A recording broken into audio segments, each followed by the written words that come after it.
time. He makes his long-awaited NBA debut tonight in New Orleans against the Spurs, of course. He had surgery on October 21st to repair the meniscus in his right knee. He spoke Tuesday about his recovery process. There was a lot of times when I just wanted to punch a wall or kick chairs because it's frustrating to not be able to move your body the way you want to, not to make any athletic movements. I mean, it's tough. I've been working on my landing a lot. Not landing straight legs, don't let all my forces go into my legs. It's a lot of technical stuff. I really couldn't explain it to you, to be honest. Honestly, I don't know if I'm gonna get sleep. I'm gonna be too excited thinking about my first NBA game. Yeah, the excitement's undeniable for all of us. But, Jay Rose, when you hear Zion talking about reinventing the way that he's going to land, doing these technical things to try to prevent injury, what comes to mind for you? Longevity. You want this young man to preserve himself as much as possible, and I'm really enthusiastic he's going to make his dynamic debut tonight. And the other thing that's happening in New Orleans is this allowed Brandon Ingram to ascend.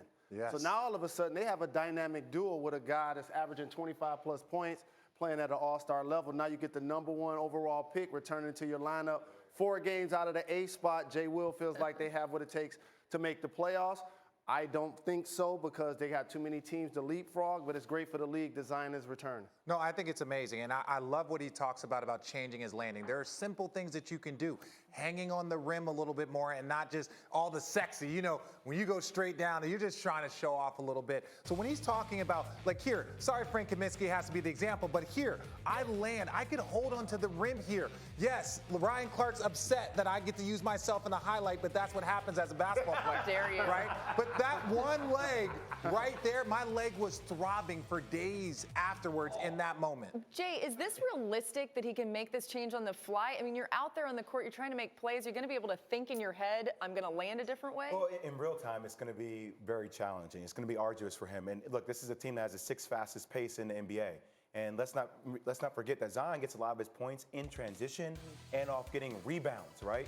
Things that require him to be athletically gifted the way he is. So he has a chance to be in compromising positions. You hope that he gets lucky enough not to get injured the rest of the season. But here's what I love about Zion that I don't want people to overlook. He's going to do all of the hustle plays. Yes. He's going to dive for loose balls. He's going to get Yes. steals. He's going to get blocked shots. He's going to be an enthusiastic teammate. He's going to be an exciting player for a long time. Yeah, and to your longevity point, there are things that you can do, but the #1 thing, forget training and forget how you land, you gotta lose weight. He's got to slim down. That's got to be his primary focus from the day he wakes up, or from the moment he wakes up to the moment he goes to bed. And Ryan Clark dunks like that all the time, just on 4-foot rims. Yeah, well, 4 foot, maybe 3.5 foot. 3.5? Either way, we're going to... Yeah, that's We're gonna fine. get That's back fine. on these Him wagers. in that Thriller jacket minus the zippers can, you know, all right. That's enough. He talking about showing Let's off. get back to baseball. Showing off with that jacket over there. All right, here we go. The next topic involves the Houston Astros. Last night, while being named Executive of the Year at the Houston Sports Awards banquet, the Astros owner, Jim Crane, said this about his players.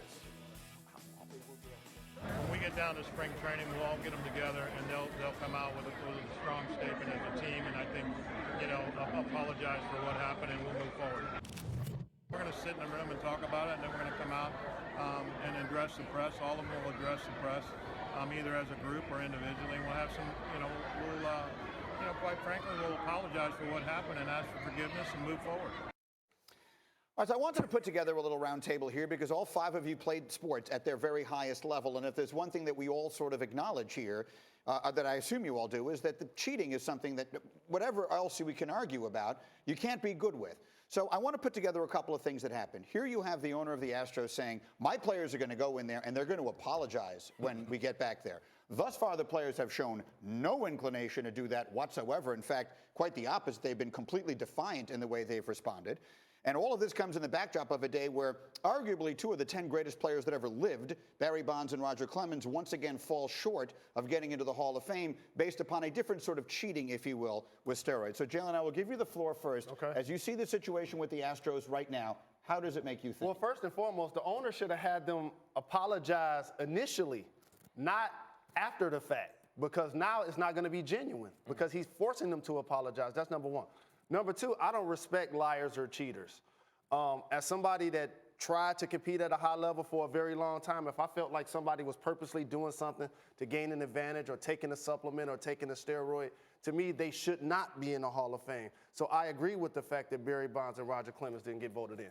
Yeah, I certainly disagree with that because I think there's differences. I've heard like people speculating, no one will put like any name to it, speculating that this is happening, the cheating, the way the Astros doing was happening all around the league. But no one's going to put their name to it. So as of now, this is an isolated incident, the only thing that the Astros are doing. That's the difference to me between this and the steroid situation. The steroid was an institutional failure. It felt like it was happening throughout the league. You get Brady Anderson going from like a teens home run hitter to a 50 home run hitter. If I'm Barry Bonds and I'm watching that, I'm like, I got to do something too. So I don't hold them nearly as culpable as I do for the Astros in this situation. Richard, you are an NBA champion. Yes.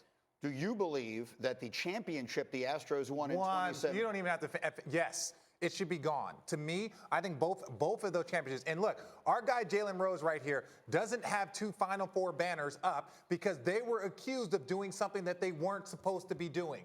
Right? They weren't cheating the game. They were accused of taking a little bit of money or something was going on. Those banners up there because anytime you walk into an arena or a stadium, those banners mean something. There is a part of the lore. So when you take those away, you're saying like, hey, you cheated the game to a space where I don't think they should be had. I have to get this in because the owner kind of frustrated me and they're like coming out saying that the players should do. It's like you're saying all this. Like, isn't it the owner's responsibility? You don't have to wait for MLB to do it. You can go out if you want everybody to be culpable and show so much responsibility. Then take whatever revenue that you earned during that process and donate it to charity. Come take your banners, go take your banners down and give your trophy back. But don't get on your high horse telling other people they need to apologize. They're not going to give revenue back. This is a business. They were fined millions of dollars. And cheating has been happening in this business of baseball since the beginning of time, correct? Yes. Like, from Babe Ruth, right? So all I'm saying is I think the banner should be taken away. I think that is a really big thing. If they thought what Jay Rose and these guys did were egregious, the fact that you're sign stealing, you know what pitch is coming to you, like that's insane to me. Absolutely. Listen, I think that there should be a harsh penalty on the organization and not just so much as you're taking draft picks away or you're fining them. The championship should be gone. Now, that means nobody wins the championship, so it should be a black eye for baseball as well. Because if this is something that is a part of your game and this team went even above and beyond that to be called out in this way, it looks bad on the whole organization. The problem, though, is they don't want to take the championship away because the speculation is lots of people are doing it, and that's why they have that gag order essentially on the whole league. But even then, we've seen pitchers say, I'd rather go against a guy that was juicing than a guy that knows what pitch is coming. And Dominique, it wasn't an isolated incident because 3 managers got fired this offseason. Cora won the championship also with the Red Sox in his first year, and Beltran got fired from the Mets. So that ain't isolated. That's 3 different teams. No, but it all stems from the same And the other piece of it is this, too. The owner, you come out and apologize. Because this was something that your entire team was a part of, and you can't just tell the players, okay, now I'll say you're wrong. Who's the player that's going to stand up in the dugout and say, listen, when you know that the fastball is coming, I don't want you to beat on the garbage can for me. No, this is the way this team went about winning. They don't owe anyone an apology. It's time to go play baseball. And I guess a final thought is, when the players involved, Jose Altuve is trending in this direction. Carlos Beltran is going to be a Hall of Fame nominee at some point relatively soon. Won't get in. You believe they should not get in? You would not vote for them in the same way you Beltran is borderline anyway. He's not getting in for sure. Fair enough. But if he was a slam dunk Hall of Fame. Or like Altuve is trending in that direction, this is going to keep him out as well. Keep him out. So in the same way that the steroids have kept the guys out, this should keep them out. Look, the ramifications of this thing are only just beginning. Meanwhile, so is our day here on ESPN. First take is coming up. It's 5 minutes away. Stephen A. and Max will discuss Zion's debut. Can he lead the Pelicans to the playoffs? And what should the punishments be following last night's brawl in college basketball? First take, 5 minutes from now on ESPN.